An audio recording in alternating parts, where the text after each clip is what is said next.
प्रधानमंत्री किसान सम्मान निधि योजना को लेकर अक्सर किसानों के मन में ये भ्रम रहता है कि अगर घर में पिता और बेटा दोनों खेती करते हैं तो दोनों को सरकार की ओर से हर साल 6-6 हजार रुपए का लाभ मिल सकता है। केंद्र सरकार की इस महत्वाकांक्षी योजना का मुख्य उद्देश्य देश के जरूरतमंद और पात्र किसान परिवारों को वित्तीय सहायता प्रदान करना है। इसलिए सरकार ने सभी जरूरतमंद को इस योजना के तहत लाभ देने के लिए परिवार की एक स्पष्ट परिभाषा तय की है और कुछ कड़े नियम बनाए हैं ताकि एक ही परिवार में गलत तरीके से दोहरा लाभ न उठाया जा सके।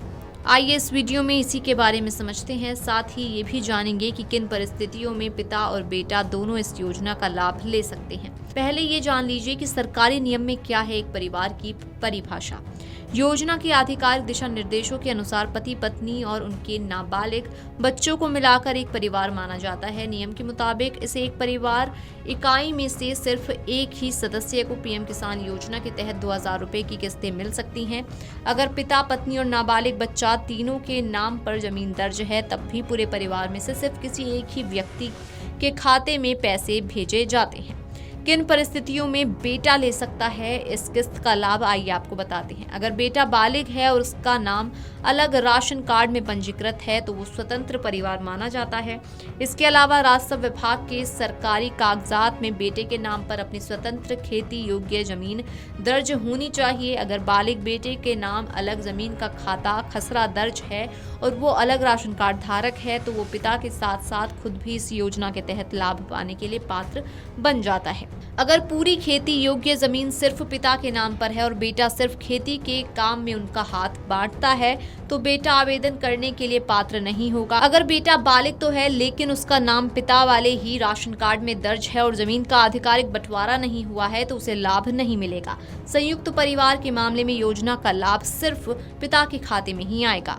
गलत तरीके से लाभ लेने पर कार्रवाई और रिकवरी। अलग एक ही राशन कार्ड या एक ही परिवार के अंतर्गत आने वाले पिता और बेटे दोनों धोखाधड़ी या गलत जानकारी देकर योजना का लाभ उठाते पाए जाते हैं तो उन्हें अयोग्य घोषित कर दिया जाता है।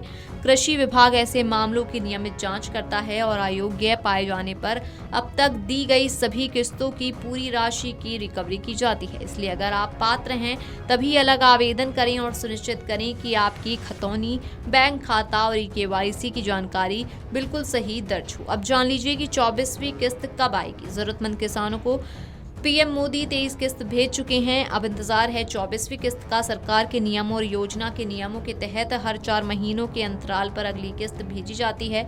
23वीं किस्त 20 जून 2026 को ट्रांसफर की गई थी। इसके बाद से ही किसानों की नजरें अगली किस्त पर टिकी हैं जो कि अब सितंबर या अक्टूबर में कभी भी आ सकती है। कई बार सरकार किस्तें किसी खास त्योहार को देखते हुए पहले भी भेज देती है।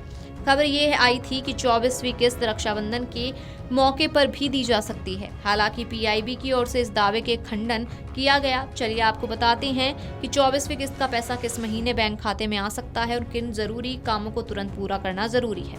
Video desk amarujala.com। इसी प्रकार की वीडियोस देखने के लिए हमें सब्सक्राइब करना ना भूलें और एस्ट्रोलॉजी से जुड़ी लेटेस्ट जानकारी के लिए डाउनलोड करें माई ज्योतिष ऐप।